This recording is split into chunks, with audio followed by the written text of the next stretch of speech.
प्रथम प्रधानमंत्री पंडित जवाहरलाल नेहरू जी ने कहा कि संविधान में अगर सबसे मजबूत आवाज किसी को देनी है तो दलित के उस बेटे को देनी है जो अपनी कलम से इस देश का भविष्य लिखने जा रहा है। और स्वर्गीय पायलट साहब, मेरे स्वर्गीय पिताजी बोला करते थे कि देश का विकास करना है तो गांव गरीब ढाणियों में जो गरीब का बच्चा है, कमजोर का बच्चा है, किसान का बच्चा है, दलित का बच्चा है, वो पढ़ लिख कर इतना सशक्त बन जाए कि उन कुर्सियों पर बैठे जिन कुर्सियों से देश और प्रदेश की नीतियां बनती हैं। प्रतिमाओं का अनावरण एक उद्देश्य के साथ किया जाता है और प्रतिमाओं का अनावरण पूरी औपचारिकताओं को पूरा करने के साथ किया जाता है। प्रतिमाओं का अनावरण सबको साथ लेकर किया जाता है, लोगों को जोड़ने के लिए किया जाता है। जो लोग झांसे देते हैं, लचीले भाषण देते हैं, लोगों में टकराव पैदा करते हैं, जाति धर्म की बात करते हैं, दंगों को बढ़ावा देते हैं, उन लोगों से बचकर रहना पड़ेगा।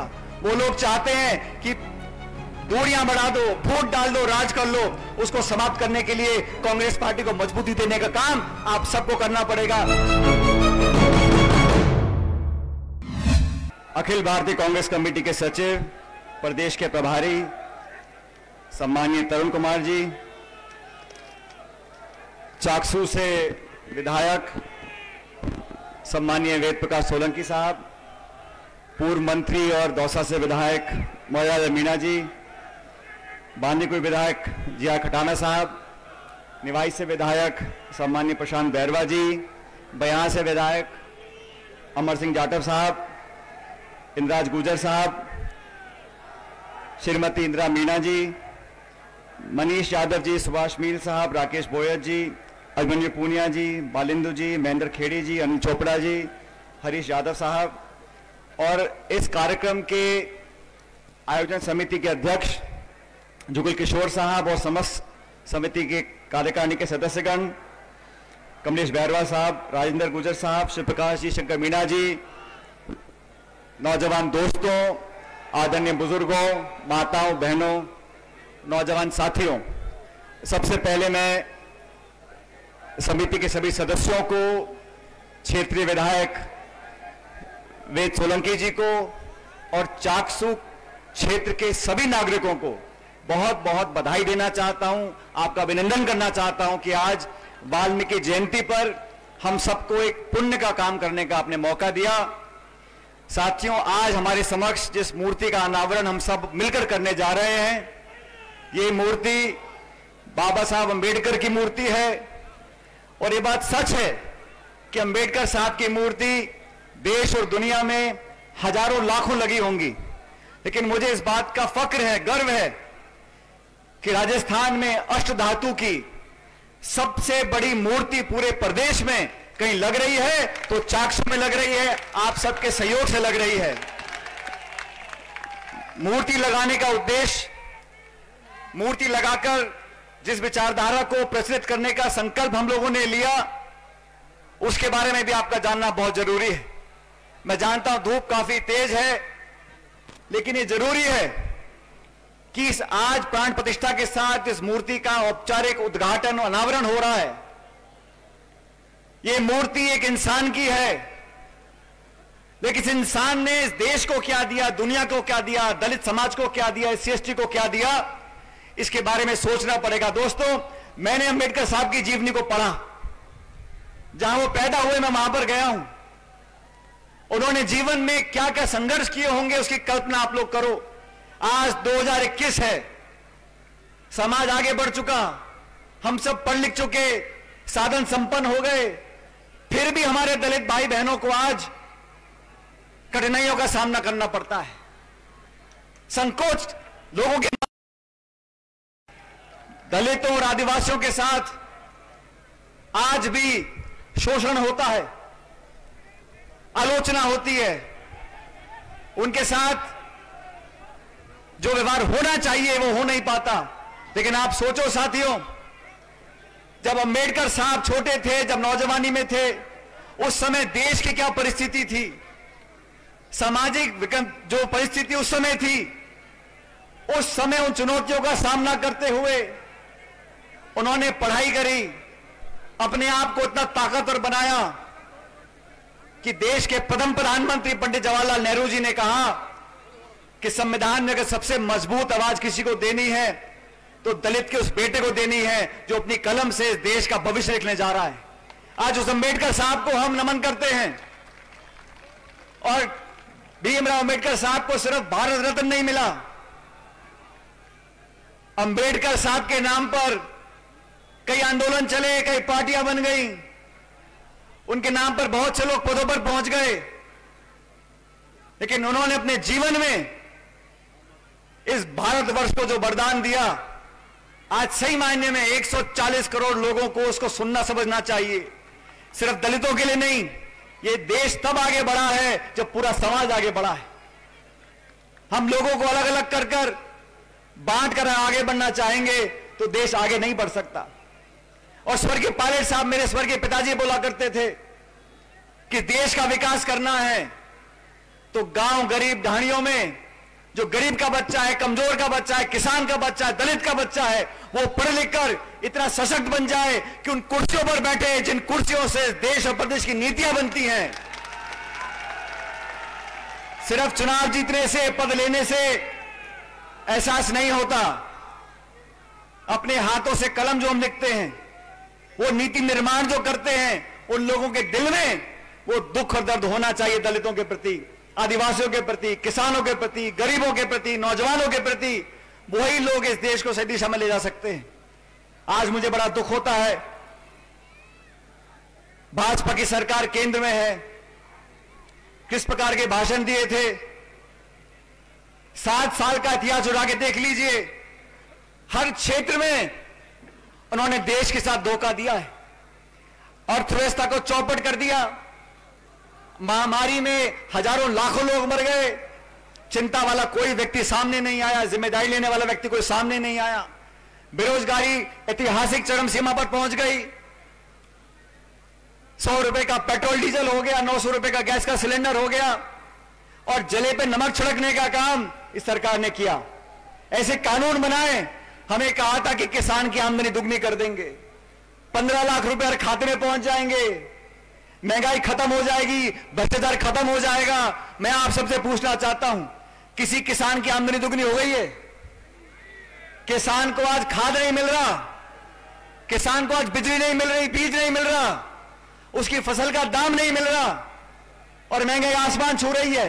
किसान आत्महत्या कर रहे हैं, और ऐसे कानून बना दिए 3 कृषि कानून कि पूरे देश में साल भर से उसका विरोध हो रहा है। आज सच्चाई का सामना करना पड़ेगा, और सबसे ज्यादा प्रहार इस भुखमरी का, महंगाई का, भ्रष्टाचार का किस पर पड़ता है? गरीबों पर पड़ता है, दलितों पर पड़ता है। जो साधन संपन्न है वो तो अपना रास्ता ढूंढ लेते हैं, लेकिन जो वंचित है, जो पिछड़ा है, जो गरीब है, जिसके पास ताकत नहीं संघर्ष करने की, उसकी आवाज कौन उठा रहा है? उसकी आवाज हम लोग उठा रहे हैं। साथियों, मैं आप लोगों को वादा करना चाहता हूं, आज अंबेडकर साहब की मूर्ति के सामने गरीबों के साथ, दलितों के साथ, आदिवासियों के साथ जहां भी अन्याय होगा, हम उसका साथ देने के लिए तैयार हैं। और मुझे कहने में कोई संकोच नहीं है, हमारी पार्टी कांग्रेस पार्टी को सबसे ज्यादा मजबूती, सबसे ज्यादा ताकत, सबसे ज्यादा समर्थन और आशीर्वाद और वोट अगर किसी ने दिया है तो हमारे SC/ST के भाई बहनों ने दिया है। आज हमारा फर्ज बनता है इस समाज के लिए जितना कर सके उसे ज्यादा हमें करना चाहिए। आज दलित के साथ, आदिवासी के साथ जब दुर्घटना घटती है तो दिल में पीड़ा होती है। आज 21वीं शताब्दी है, आज के इस भारत में भी अगर हमारे दलित भाई, भतीजे, बेटे को उसकी बारात में उसके घोड़े से उतार देते हैं तो दुख होता है हम लोगों को।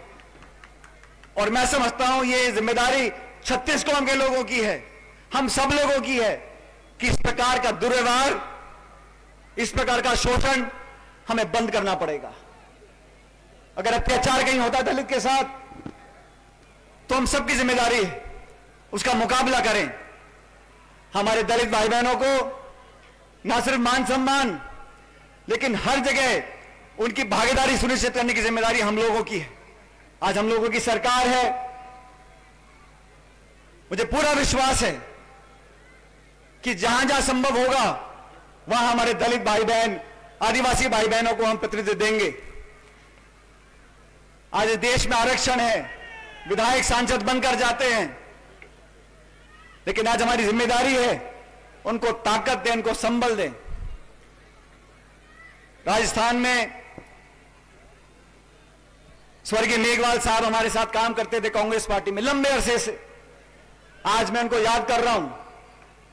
मैं प्रदेश अध्यक्ष था, मेरे साथ वरिष्ठ उपाध्यक्ष रहे मास्टर भंवरलाल मेघवाल साहब, और उन्होंने दलित समाज की आवाज को बुलंदी से उठाया। मैं आज सच में उनको श्रद्धांजलि देना चाहता हूं कि उन्होंने हमारे साथ मिलकर कांग्रेस पार्टी और दलित समाज को जोड़ने का काम किया था। आज हमारे बीच दुनिया में नहीं रहे, उनका स्वर्गवास हुए बहुत लंबा समय हो गया। वो कैबिनेट के मंत्री थे हमारी सरकार के अंदर। आज उनके जाने के बाद वो जगह खाली हुई है, लेकिन मुझे पूरा विश्वास है कि अखिल भारतीय कांग्रेस कमेटी और सरकार जल्द ही दलित समाज के व्यक्ति को कैबिनेट रैंक देकर यहां राजस्थान की सरकार में जगह देंगे, जो जगह खाली हो गई मार साहब के जाने के बाद। इसी प्रकार जहां हो सकेगा, जहां संभव होगा, पार्टी और सरकार मिलकर पूरा मान सम्मान करेगी और दलित समाज के भाई बहनों को आगे बढ़ने का मौका दिया जाएगा। साथियों, आज से 2-3 हफ्ते पहले समिति के सभी सदस्य मेरे घर पर आए थे जयपुर में इस प्रतिमा का अनावरण कराने के लिए। वेद प्रकाश सोलंकी जी भी साथ आए थे। तब मैंने इनसे आग्रह किया था कि कांग्रेस पार्टी का अच्छा कार्यक्रम करना चाह रहे हैं और मुझे खुशी है कि इसमें सब लोगों को आमंत्रित किया गया। और तब मैंने कहा था कि हमारे प्रदेश अध्यक्ष जी को, डोटासरा साहब को, हमारे मुख्यमंत्री अशोक गहलोत जी को, अजय माकन जी को, तरुण कुमार जी को, हम सबको न्योता देना चाहिए। और मैं धन्यवाद देता हूं वेद प्रकाश जी का, जिन्होंने जाकर सबको न्योता दिया। किसी कारणवश हमारे बीच वो आज नहीं आ सके, लेकिन मैं जानता हूं कि पार्टी और सरकार दलितों की भलाई के लिए, दलितों के विकास के लिए पूरी मेहनत से लगी हुई है। और यह संदेश सिर्फ राजस्थान का नहीं है, अखिल भारतीय कांग्रेस कमेटी में चाहे राहुल गांधी हो, चाहे प्रियंका जी हो, दलित की आवाज उठाने के लिए, उसकी आंसू पहुंचने के लिए, उसका दुख दर्द बांटने के लिए 24 घंटे काम करते हैं। चाहे दिल्ली हो, चाहे उत्तर प्रदेश हो, चाहे देश का कोई राज्य हो, जहां जहां हो सकता है वहां पहुंचने की कोशिश करते हैं। जब महिलाओं के साथ उत्पीड़न होता है तब प्रियंका गांधी वहां पहुंचती है। और कल आपने देखा होगा, प्रियंका गांधी जी ने एक आश्वासन दिया है देश के लोगों को कि उत्तर प्रदेश के चुनाव में 40% जो उत्तर प्रदेश की विधानसभा की सीटें हैं, वहां पर महिला को टिकट देकर महिला को आगे लाने का काम वो करने जा रही हैं। यही काम सोनिया जी ने भी किया। 20 साल से ज्यादा वो अध्यक्ष रही कांग्रेस पार्टी की, और सबसे ज्यादा चिंता उनको रहती थी कि दलित, आदिवासी, किसान भाई बहन जो पिछड़े हैं उनका दामन कैसे थामे। हम लोगों ने नरेगा की योजना दी, खाद्य सुरक्षा का कानून बनाया, तमाम ऐसे कानून बनाए ताकि दलित भाई बहनों को मजबूती और संबल मिले। आज इस प्रतिमा का अनावरण हम लोग कर रहे हैं साथियों, लेकिन याद रखना चाहिए प्रतिमाओं का अनावरण एक उद्देश्य के साथ किया जाता है और प्रतिमाओं का अनावरण पूरी औपचारिकताओं को पूरा करने के साथ किया जाता है। प्रतिमाओं का अनावरण सबको साथ लेकर किया जाता है, लोगों को जोड़ने के लिए किया जाता है। आनंद फानन में आप किसी का मूर्ति का कहीं जाकर रख दो, ना पूछो ना बताओ, उस प्रकार के काम करने से मैं समझता हूं कोई अच्छा संदेश नहीं जाता। इसलिए आज जो हमने कार्यक्रम किया है विधिवत रूप से किया है, सबको साथ लेकर किया है, पूरी परमिशन के साथ किया है, ताकि लगे कि हम सब लोग अनुशासित हैं और हम कानून के दायरे में रहकर एक अच्छा काम करने जा रहे हैं। इसलिए मैं धन्यवाद देना चाहता हूं वेद प्रकाश सोलंकी जी का। अब वेद सोलंकी जी नौजवान हमारे साथी हैं, एक दलित समाज का व्यक्ति आज विधायक बनकर आपके बीच में काम कर रहा है। और मैंने वेद जी को कहा, मैंने कहा जब हम संघर्ष करते हैं, ऊंची आवाजें बोलते हैं, तो कहीं ना कहीं उसका रिएक्शन भी होता है। लेकिन वेद जी आप चिंता मत करो, पूरी पार्टी आपके साथ खड़ी, हम सब आपके साथ खड़े हैं। आप दलितों की आवाज उठाते रहो, हम आपके साथ काम करते रहेंगे। ये जोश, ये हौसला आप सबके आशीर्वाद से बना।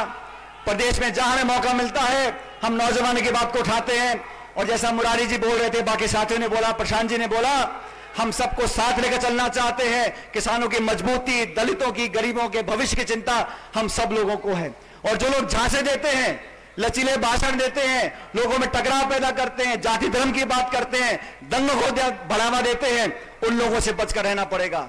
वो लोग चाहते हैं कि दूरियां बढ़ा दो, फूट डाल दो, राज कर लो, उसको समाप्त करने के लिए कांग्रेस पार्टी को मजबूती देने का काम आप सबको करना पड़ेगा। और मैं आपको विश्वास दिलाता हूं कि कांग्रेस पार्टी हमेशा से 130 साल से इस देश प्रदेश की सेवा करती आई और आगे भी करती रहेगी। आज अम्बेडकर साहब को जो मान सम्मान मिलना चाहिए वो मिल रहा है, तो आप लोगों की बदौलत मिल रहा है। वो लोग जो अम्बेडकर साहब को देखते तक नहीं थे, जो सरदार पटेल जी को देखते तक नहीं थे, आज उनकी पूजा कर रहे हैं तो आपके दबाव में कर रहे हैं। इस बात को भूलना नहीं चाहिए। ये लोग पाखंड के माहिर हैं, इनको अम्बेडकर साहब से कोई लगाव नहीं है, लेकिन जब वोट लेनी होती है, जब राज की बात आती है, सिंहासन की बात आती है, तो ये तो बड़े बहरूपिये हैं। ये किसी की पूजा कर सकते हैं, किसी को डोब दे सकते हैं। इसलिए अम्बेडकर साहब का जो वादा रहा देश को एक रखने का, उसको सिर्फ कांग्रेस पूरा कर सकती है। मैं आप सब लोगों का धन्यवाद करना चाहता हूं। आप लोग कड़ी धूप में बैठे रहे, लेकिन इस शुभ काम में आप सबके समक्ष इस पुण्य का हम करने जा रहे हैं। बाबा साहब अम्बेडकर की मूर्ति का अनावरण कर आपने संदेश पूरे राजस्थान में दिया है, इतिहास बनाया है। मैं आप सबका, समिति का, वेद जी का बहुत धन्यवाद करता हूं कि आपने हमको यहां आने का मौका दिया। और आप सबसे पुनः निवेदन, ये जोश, ये प्यार, ये आशीर्वाद बरकरार रखो। हम आपके साथ पहले थे, आज भी हैं और हमेशा रहेंगे। और आप लोगों को वादा करता हूं, आप लोगों की आवाज उठाने का काम हम हमेशा करते आए, करते रहेंगे। मेरे साथ जोरदार नारा देना। आज वाल्मीकि जयंती है और भारत की धरती से एकजुटता की आवाज उठनी चाहिए। भारत माता की, भारत माता की, भारत माता की। बहुत बहुत धन्यवाद। जय हिंद। राम राम साहब।